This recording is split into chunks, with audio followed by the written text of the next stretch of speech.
अच्छा देखो क्या बोला है, choose the gases from the answer from the two answer the question. आपने कोई गैस यूज करनी है इसका आंसर देने के लिए। क्या है? Which gas can be use one more and more, not at all, which gas is use for food preservative. कौन कौन सी है इसमें? आर्गन है, मीथेन है, कार्बन डाइऑक्साइड है, नियॉन है, कार्बन मोनोऑक्साइड है, ओजोन है, इथेन है, सल्फर डाइऑक्साइड है। सल्फर डाइऑक्साइड यूज होती है for food preservation. Sulphur sulphur dioxide, ठीक है। उसके बाद बोला है वही इसी तरीके से आपने भी आंसर देना है। Which compound which compound is a catalyst in the contact process of the manufacturing sulphuric acid. Vanadium oxide को यूज होता है, V2O5 का वेनेडियम ऑक्साइड। ठीक है, तो आपको याद होना चाहिए वेनेडियम ऑक्साइड V2O5 ना। ठीक है, ये रहा। तो बोलते हैं वेनेडियम ऑक्साइड, बोलते हैं वेनेडियम 5 ऑक्साइड। अब देखो वो क्या बोल रहा है कि sulphuric acid is manufactured by the contact process state and the condition in the contact process. Condition क्या होती है? ठीक है, टेम्परेचर होता है 352 सेल्सियस टू 500 डिग्री सेल्सियस। ठीक है, प्रेशर होता है इसका 1 atm टू 10 atm। ठीक है, कैटलिस्ट V2O5 यूज करते हैं, अभी हमने पढ़ा है। ठीक है उसका। अच्छा देखो फिर उसके बाद क्या बोल रहे हो कि in the contact process sulphur dioxide react with oxygen. सही है, ऑक्सीजन के साथ रिएक्ट करती है और क्या बनाती है? वो बनाती है SO2 reacting with O2 to form SO3। Describe and explain the effect of increasing concentration of the oxygen on the rate of reaction. देखो वही है जो मैंने आपको पढ़ाया था, उसी तरीके से करना है ना, इसमें कुछ गड़बड़ नहीं करना। ये रेट ऑफ रिएक्शन है, याद रखना, ये इक्विलिब्रियम नहीं है। ठीक है, रेट ऑफ रिएक्शन में क्या होता है, जब आप वही जो आपने प्रेशर का किया था, जब आप कंसंट्रेशन इंक्रीज करते हो तो क्या होता है? Molecules become more crowded.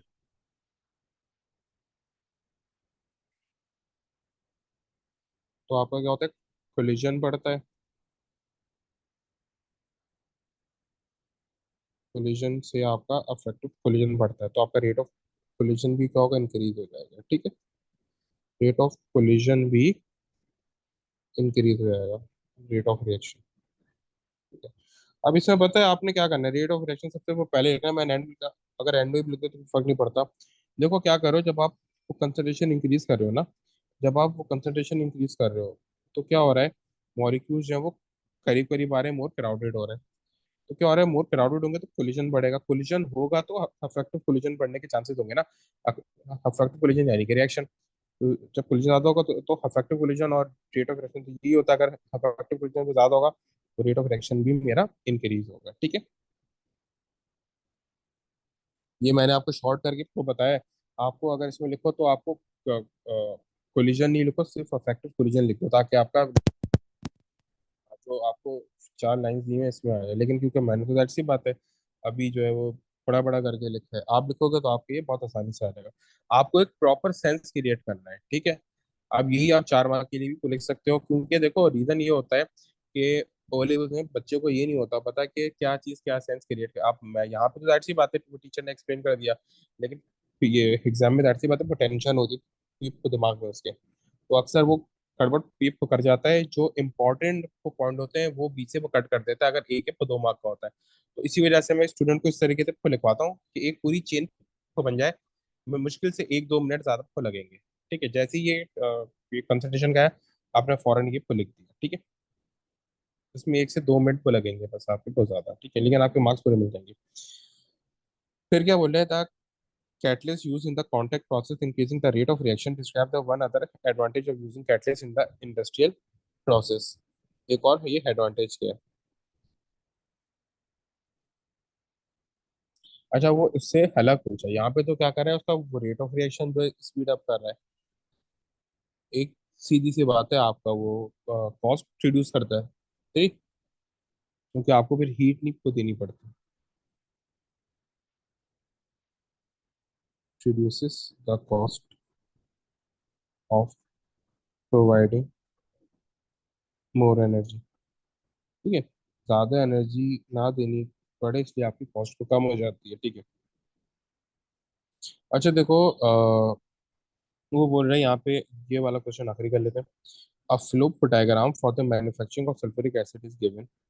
हम लोग करते हैं एयर और लिक्विड सल्फर डालते हैं बंसन बर्नर में, और क्या बनता है? Sulphur dioxide. तो सल्फर डाइऑक्साइड का एयर से रिएक्शन करते हैं, क्या बनता है? Sulphur trioxide. फिर सल्फर ट्राइऑक्साइड जो है हम उसको एब्जॉर्बर में डालते हैं और वो पानी से रिएक्शन करके क्या बनाते हैं? Sulphuric acid. क्या बनाते हैं? Sulphuric acid. ठीक है।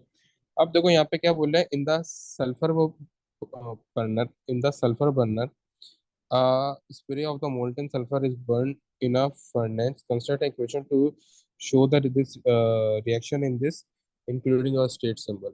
बहुत ही कॉमन है ना, उसने बोला है कि लिक्विड मोल्टन सल्फर है ना, तो सल्फर है, उसके आगे वो लिक्विड लिखा, रिएक्शन किससे कर रहा है? हेयर यानी ऑक्सीजन से, O2 से।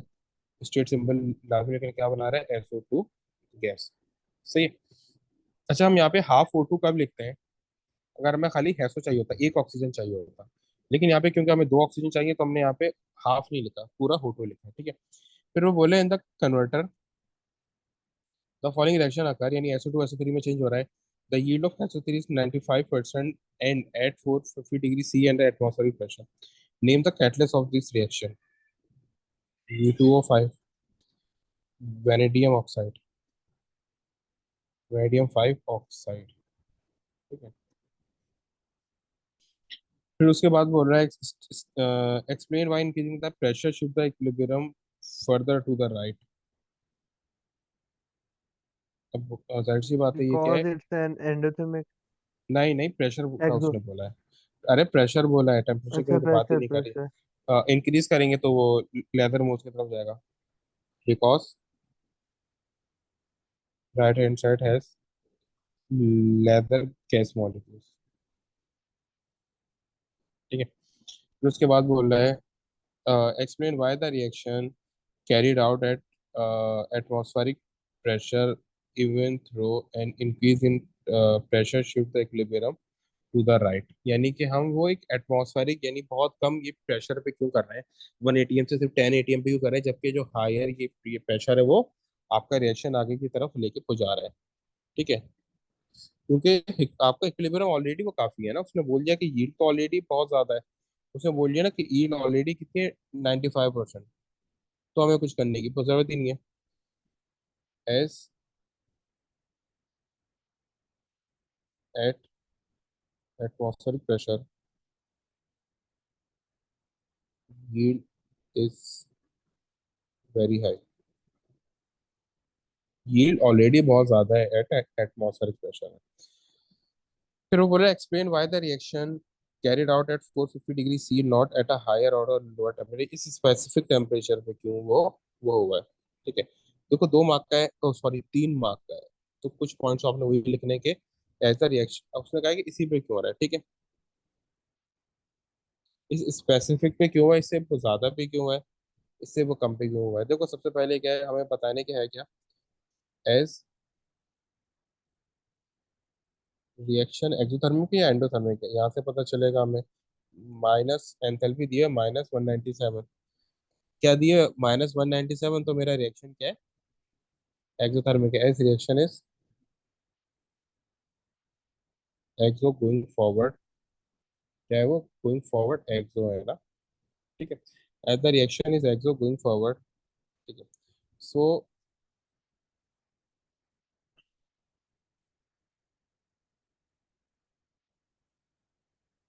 अब क्या है कि हमारा रिएक्शन क्या होता है? एक्सोथर्मिक है, गोइंग फॉरवर्ड ना।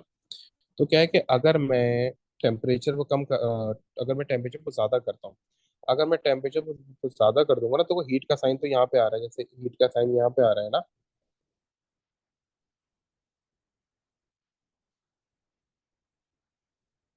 अगर मैं टेम्परेचर इंक्रीज करूंगा तो ये साइड को बढ़ जाएगी, तो इक्विलिब्रियम से पीछे की तरफ को चले जाएगा। At lower at higher temperature, at higher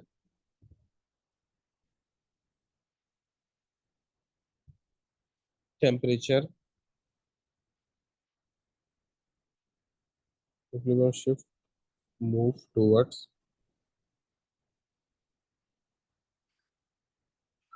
reactant side. वो कहाँ चले जाएगा, रिएक्टेंट साइड पे चले जाएगा। सही है। हम इससे ज़्यादा टेम्परेचर इस वक्त यूज़ नहीं कर रहे हैं। और लोअर टेम्परेचर पे तो हमारा रेट ऑफ रिएक्शन वो कम हो जाएगा। At lower temperature rate of reaction would be lower. Rate of reaction is slower, rate of reaction वो कम हो जाएगा, स्लो हो जाएगा, इसलिए इससे ज्यादा और इससे कम पे नहीं कर रहे, ठीक है। अच्छा, तो उसके बाद बोल रहा है कि sulphuric acid is form from the sulphur trioxide in two stages. First the sulphur trioxide is absorb in the concentrated sulphuric acid to form oleum. Then the ये बन रहा है ना आपका। फिर the oleum is then mix with water to form the sulphuric acid. आप क्या करते हो, होलियम जो है आपके पास H2SO4 की इक्वेशन बनानी है, H2S2O7, इसको आप वाटर में डिसॉल्व कराते हो और आपके पास 2 moles of sulphuric acid form हो जाते हैं इस तरीके से। ये आपके वो पास पड़ते हैं सल्फ्यूरिक एसिड के, सही है।